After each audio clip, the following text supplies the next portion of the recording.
새벽 예배 드리겠습니다. 찬송가 312장입니다.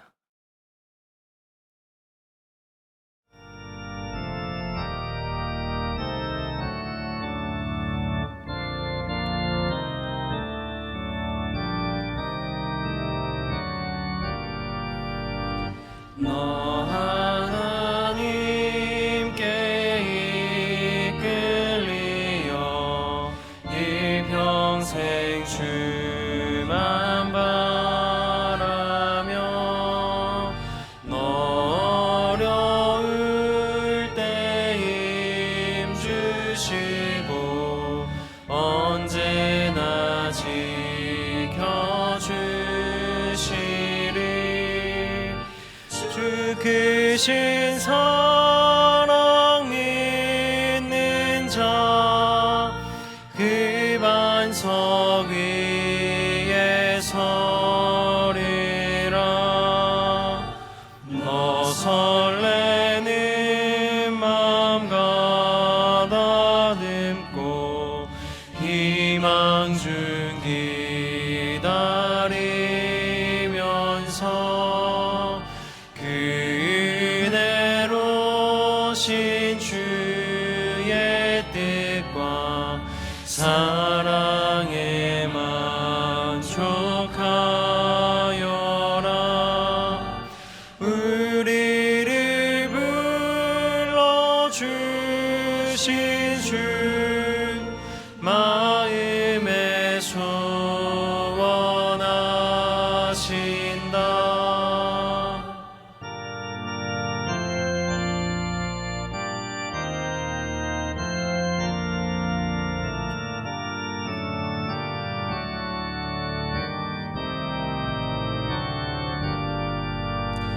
주 찬양하고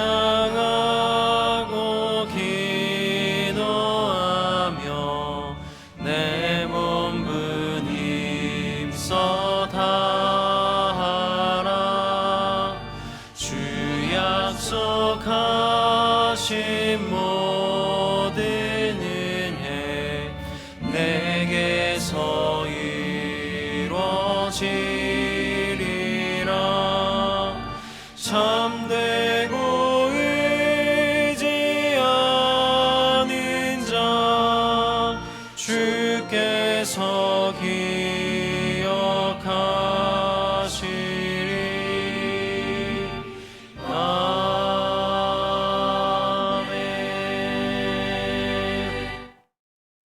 오늘 우리에게 주신 하나님의 말씀은 누가복음 12장 4절에서 12절까지의 말씀입니다.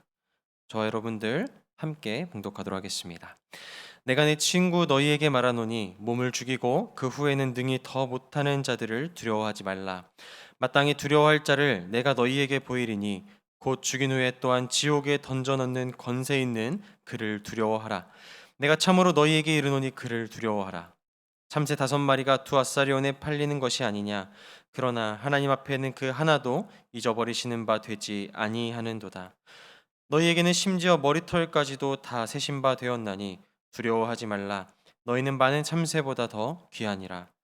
내가 또한 너희에게 말하노니 누구든지 사람 앞에서 나를 시인하면 인자도 하나님의 사자들 앞에서 그를 시인할 것이요 사람 앞에서 나를 부인하는 자는 하나님의 사자들 앞에서 부인을 당하리라.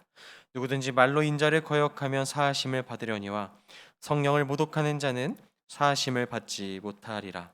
사람이 너희를 회당이나 위정자나 권세 있는 자 앞에 끌고 가거든 어떻게 무엇으로 대답하며 무엇으로 말할까 염려하지 말라.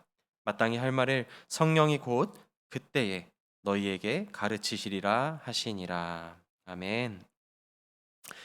어제 살펴본 누가복음 11장부터 오늘 말씀까지 계속해서 이어지는 내용 중 하나는 바로 바리새인들의 형식적인 신앙, 그 외식에 대한 경고의 말씀을 계속해서 우리들 가운데 주고 있었습니다. 특별히 12장 1절 시작하는 말씀 또한 바리새인들의 누룩, 곧 그들의 외식에 관한 말씀으로 12장이 시작하게 됩니다.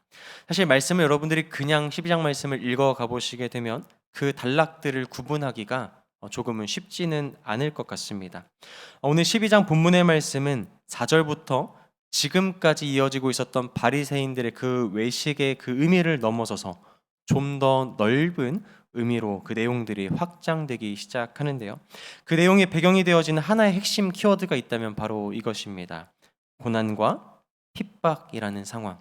이것이 바로 오늘 본문 12장 4절부터 이어지게 되는 그 내용들 가운데에 그 밑에 깔려져 있는 중요한 배경이다라는 것이죠. 특별히 오늘 본문 4절을 시작하면서 예수님께서는 제자들에게 내가 내 친구 너희에게 말하노니 내 친구 너희에게 이렇게 말씀하시면서 아주 가깝고도 가까운 관계 가운데 주님의 말씀을 이어가기 시작하십니다. 이때 예수님께서 하시는 말씀은 앞으로 찾아오게 될 그 마지막 때를 내가 사랑하는, 내가 정말 아끼는 내 친구와 같은 이 제자들이 어떻게 또한 어떤 마음으로 살아가길 원하는가, 어떻게 살아야 할지 그 내용들에 관해서 예수님께서 말씀해주고 있는 그러한 내용의 말씀입니다. 여러분, 우리 한번 생각해 보면요, 반드시 고난과 핍박이라는 상황이 아닐지라도 어렵거나 힘든 시기를 떠올리게 되면, 그리고 그 시기를 만약에 내가 알고 기다린다라고 가정을 해보게 되면 그 상황 가운데 많은 사람들이 느끼는 공통된 하나의 감정은 무엇일까요? 바로 두려움이라는 감정 모두가 느끼게 될 것입니다. 특별히 어떤 두려움일까요? 그것이 크건 작건 무엇이 되었던 간에 내가 무언가를 잃어버리게 될 것에 대한 그 두려움, 내 안전을 위협받는 것에 대한 두려움, 오늘 본문처럼 어떠한 마지막 때를 우리가 생각해 본다 할지라도 크게 다르지 않을 것 같습니다. 그런 우리들의 인생, 또 그런 제자들을 바라보시면서 오늘 예수님께서는 과연 어떻게 말씀하셨는가? 정말 예수님께서 내 친구라 말씀하실 정도로 정말로 사랑하고 가까운 관계 가운데 있었던 그 제자들에게 어떠한 마음으로 예수님께서는 말씀하셨는가? 그 관점으로 오늘의 말씀 우리가 다시 한번 살펴보면 좋을 것 같은데요. 오늘 본문 4절 5절의 말씀을 제가 한번 다시 읽어보도록 하겠습니다. 내가 내 친구 너희에게 말하노니 몸을 죽이고 그 후에는 능히 더 못하는 자들을 두려워하지 말라.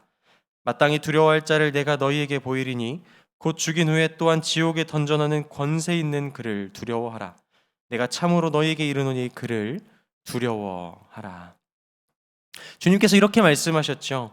몸을 죽일 수는 있지만 그 후 어떤 것도 할 수 없는 것들을 두려워하지 말고, 너희가 마땅히 두려워해야 함이 있다라면 무엇인가? 몸을 죽이는 것뿐만 아니라 그 후에 지옥에 던져넣는 권세 있는, 그 권세까지도 있는 그 자, 내가 참으로 너희에게 이르노니 그를 두려워하라. 이렇게 예수님께서 말씀하셨다라는 겁니다. 그를 두려워하라. 여기서 그가 누구이겠습니까? 바로 오직 그 권세를 가진 유일하신 분, 하나님만을 두려워할 것을 지금 예수님은 말씀하고 계신다라는 것이죠. 앞서 말씀 가운데 예수님께서는 바리새인들의 누룩, 그들의 외식, 그들의 형식적인 모든 것들에 대해 주의하라, 이렇게 경고의 말씀을 주셨습니다. 여러분, 왜 그들은 그토록 외식하고 그토록 형식적인 것에 목숨을 걸면서 그렇게 목을 매며 살아왔었겠습니까? 왜 우리 또한 외식하는 삶에서, 왜 우리 또한 어떤 형식적인 겉의 모습들을 꾸미는 것에 있어서 그렇게 온 마음을 다하며 그로부터 자유로울 수 없는 인생을 살 수밖에 없겠습니까? 바로 그 두려움이 우리 가운데 있기 때문입니다. 무언가를 잃지 않기 위해서, 놓치지 않기 위해서, 지금 있는 나의 안정과 안전에 대해서 위협받지 않기 위해서, 그래서 그 겉모양들을 더욱더 견고히 갖추려는 모습들. 그런데 그런 우리들에게, 그런 바리새인들에게 지금 오늘 말씀은 어떠한 내용들을 전하고 있습니까? 우리가 두려워해야 될 것, 그저 이 땅에 잠시 있다가 사라지는 그것들을 두려워할 것이 아니라 영원에 잇대어져 있는 그곳에서 만나게 될 하나님, 그 하나님을 믿고 신뢰한다라면 그 자리는 가장 안전한 자리가 될 것이요, 그러나 만일 그 하나님을 멀리하고 하나님과의 관계를 잃어버리기 시작한다라면 정말로 그 모든 것을 잃어버리는 것 되는 것이기 때문에 지금 예수님께서는 제자들과 또한 오늘 말씀을 보는 우리로 하여금 정말로 우리가 두려워해야 하는 것이 무엇인가에 대해서 분명하게 말씀해 주고 있었던 것입니다. 두려움하면 떠오르는 것 하나가 저는 놀이기구가 가끔 생각이 납니다. 저도 예전엔 놀이기구 타는 것을 참 좋아했습니다. 근데 제가 좋아하면서 놀이기구를 탈 때 그것이 무섭지 않거나 두려움을 느끼지 않아서 좋아했던 것은 아니고요. 두려움의 감정을 조금은 느끼지만 엄청나게 소리를 지르면서 그 감정들을 해소하면서 그렇게 즐겨 놀이기구를 탔던 기억이 납니다. 그런데 놀이기구를 잘 타지 못하는 사람들이 있습니다. 아무리 노력해도, 아무리 내 친구들과 어울려 보려고 노력하면서 놀이기구를 타려고 하지만 도무지 극복을 하지 못하는 사람들이 있죠. 그 사람들의 이유를 한번 들어보게 되면, 물론 타지 못하는 것에 관해서 여러 가지 이유들이 있겠지만 한 가지만 이야기해 보자면, 정말로 이 기구가 안전한가? 이 놀이기구가 정말로 안전한 것인가? 여기에 안전이 정말 보장되어져 있는가에 대한 그 확신이 없기 때문에 타지 못하는 그런 사람들이 참 많다라는 겁니다. 어떤 놀이기구가 아무리 높이 올라가고 또 엄청난 수준을 자랑한다 할지라도 그 놀이기구에서 끝까지 우리를 지키고 우리의 안전을 보호해 주는 것은 무엇입니까? 바로 놀이기구가 어떠한 모양을 갖췄냐, 그것이 아니라 우리의 허리춤을 꼭 붙들고 있는 그 안전벨트가 우리의 안전을 보장해 주는 겁니다. 그런데 여러분, 우리의 인생도 그런 것 같습니다. 우리의 인생은 놀이기구처럼 때로는 상상하지 못할 만큼 그 높은 곳에서 두려움을 안겨줄 때도 있고, 또한 예상치 못할 정도의 빠른 속도로 나아가 어떤 그런 우리가 생각지 못한 공포심을 우리들에게 가져올 때도 있습니다. 그런데 이때 나를 지켜주고 나의 안전을 보장해주는 것이 무엇인가를 정확히 알지 못한 채 마치 놀이기구를 탄다고 하면서 헬멧 쓰면 나는 안전해, 나는 무릎 보호대, 팔꿈치 보호대를 차면 나는 안전해, 이렇게 그것이 우리를 지켜주는 것이 아님에도 불구하고 그런 것들에 목숨을 걸고 그런 것들에 온 마음을 다하면서 살아가는 인생, 안전벨트 다 풀어버리고 그것들 붙잡고 있다면 결코 어떠한 놀이기구에서도 우리는 안전을 보장받지 못할 것입니다. 그런 놀이기구와 같은 우리들의 인생, 언제든 찾아오게 되는 고난과 또 핍박의 때를 살아가는 우리 인생 가운데 우리를 언제나 확실하게 지켜주는 우리의 안전벨트는 여러분 무엇이겠습니까? 바로 하나님이시다라는 것. 다른 거 신경 쓰지 말고 외형적인 것, 바리새인들과 같은 외식적인 그 누룩과 같은 외형적인 것에 온 마음을 다하는 것이 아니라 정말로 이 안전벨트가 나에게 잘 메어져 있는지 거기 하나에 목숨 걸고 타야 하는 것처럼 우리 인생도 정말 그렇게 하나님께 붙들린 인생이 되어서 사람 눈치 보는 인생이 아니라 하나님의 시선을 의식하는 인생이 되어지고, 사람 말 따라가는 인생이 아니라 하나님께서 오늘 나에게 무엇을 말씀하고 계시는가, 하나님이 성경을 통해 우리들에게 바라고 원하시는 그 참된 뜻이 무엇인가, 그것에 집중하는 인생 되어지고, 우리 원래 그렇게 살았었지 않은 사람의 경험과 오래된 형식에 붙들려 사는 인생이 아니라 하나님 나라의 가치관과 어제 말씀을 나눴던 것처럼 그 공의와 사랑을 내가 잃어버리진 않았는가, 거기에 붙들린 인생을 살아야 한다라는 것. 그것이 지금 고난과 핍박의 때를 살아가게 될, 고난과 핍박의 때를 앞두고 있는 그 제자들에게, 또 예수님이 사랑하시는 우리들에게 주시는 말씀이다라는 것이죠. 계속해서 이어지는 말씀 가운데 예수님께서는 인자, 곧 예수님 자신을 시인하는 인생에 대해서 또한 말씀을 계속해서 이어가십니다. 여러분, 예수님을 시인한다라는 것, 저는 이것을 다른 표현으로 예수님을 인정하는 삶, 이렇게 표현해 보고 싶습니다. 안전벨트를 확실하게 인정하고 놀이기구에 타는 것처럼 우리의 인생은 우리의 안전을 지켜주시는 하나님을, 우리에게 찾아오시는 그 예수님을 인정하는 인생이 되어야만 합니다. 이처럼 하나님을 인정하는 것, 하나님이 보내신 자 예수를 인정하는 삶, 이것이 바로 진정 신앙인의 삶이다라는 것이죠. 잠언 3장 6절 가운데에서는 우리들에게 이렇게 말씀하고 있습니다. 너는 범사의 그를 인정하라. 그리하면 내 길을 지도하시리라. 여러분, 하나님을 인정하게 되면, 정말 하나님을 인정하는 그 신앙의 길을 걷게 되면 그 인생 하나님이 책임져 주신다라는 겁니다. 하나님을 인정한다라는 것은 내 앞에 찾아오는 어떠한 문제보다, 내가 걸어가는 인생 가운데 만나는 그 어떠한 것들보다 하나님이 더 크신 하나님이심을 믿고 고백하는 것을 의미합니다. 그렇기 때문에 하나님을 인정하는 그 인생은 문제 앞에서도 쉽게 흔들리지 않습니다. 내가 예상치 못한 빠른 속도가 나에게 어떤 공포심을 가져온다 할지라도, 내가 감히 극복하지 못한 높은 높이가 주는 그 두려움이 나에게 찾아온다 할지라도 하나님을 인정하는 인생은 쉽게 흔들리지 않는다라는 것이죠. 비록 잠시 넘어질 수는 있습니다. 그러나 그 모든 것보다 높으시고 크신 하나님을 바라볼 때, 그 하나님을 바라봄으로써 하나님을 인정하는 그 신앙인들은 다시 일어날 수가 있는 것입니다. 하나님을 인정하는 모습이 없는 신앙인은 오늘 말씀의 배경이 되는 이 바리새인들의 누룩, 그 외식의 삶과 다를 수가 없음을 우리는 기억해야 할 필요가 있습니다. 세상을 인정하면 세상의 것들로 우리들의 삶을 채워가기 시작합니다. 그것을 위해 급급한 인생을 산다라는 것이죠. 그러나 반대로 하나님을 인정하면 우리의 마음은 어디를 향할 수밖에 없습니까? 하나님의 말씀과 하나님의 나라에 우리의 인생을 걸 수밖에 없는 겁니다. 세상을 주목하기 시작하면 그동안 가져왔었던 우리의 경험을 의지하게 되고 원래 우리가 해왔었던 전통을 의지하게 됩니다. 때로는 나의 생각과 우리의 생각이 하나님의 생각처럼 여겨질 때도 있는 것이죠. 그러나 세상을 인정하는 자 아니라 하나님을 인정하게 되면 우리가 믿고 알아왔던 그 모든 것들 역시 하나님의 말씀 안에서 새롭게 되어질 수밖에 없는 것입니다. 사랑하는 성민의 성도 여러분, 우리들의 삶 가운데 하나님을 인정하는 그 향기가 가득했으면 좋겠습니다.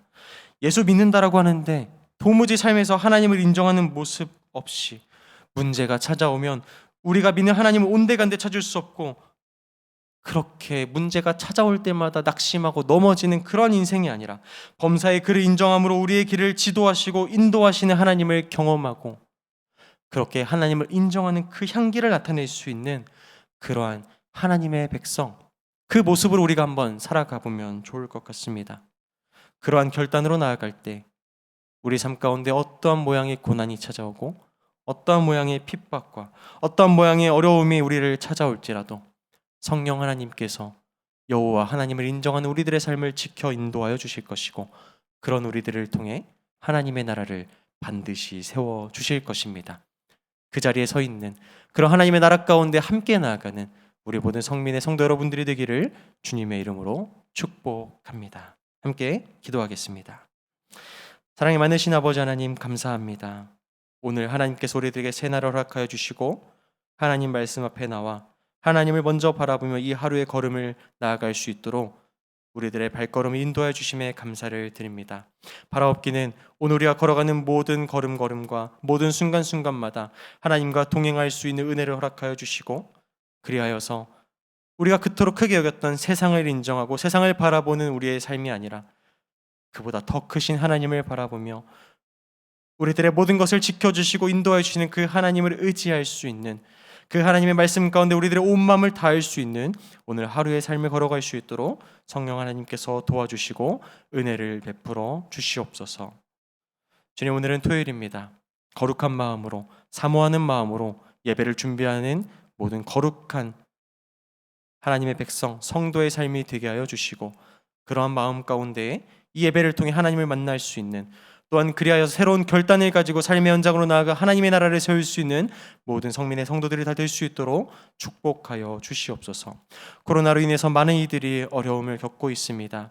하나님, 회복이 필요한 곳에 회복을 더하여 주시고 위로가 필요한 곳에 위로를 더하여 주시며 하나님, 속히 모든 문제와 어려움의 상황 가운데서 우리를 건져 주시사 또한 능히 이 모든 것들 가운데 담대할 수 있는 그 마음을 주시사 하나님의 일하심을 바라보며 하나님의 영광을 찬양할 수 있는 하나님을 높여 나아갈 수 있는 우리 모두가 될 수 있도록 은혜를 더하여 주시옵소서. 환우가 있습니다. 하나님, 주의 보혈의 능력으로 이 시간 일으켜 세워 주시고 낙심의 자리, 슬픔의 자리가 아닌 하나님의 일하심, 하나님의 영광이 가득한 자리가 될 수 있도록 은혜의 은혜를 더하여 주시옵소서. 오늘의 모든 것을 하나님께 맡기고 의지합니다. 하나님을 사랑할 수 있는, 하나님과 동행할 수 있는 오늘 하루의 삶이 될 수 있도록 축복하여 주시옵소서. 모든 것 감사드리며 살아계신 우리 주 예수 그리스도의 이름으로 기도드립니다. 아멘.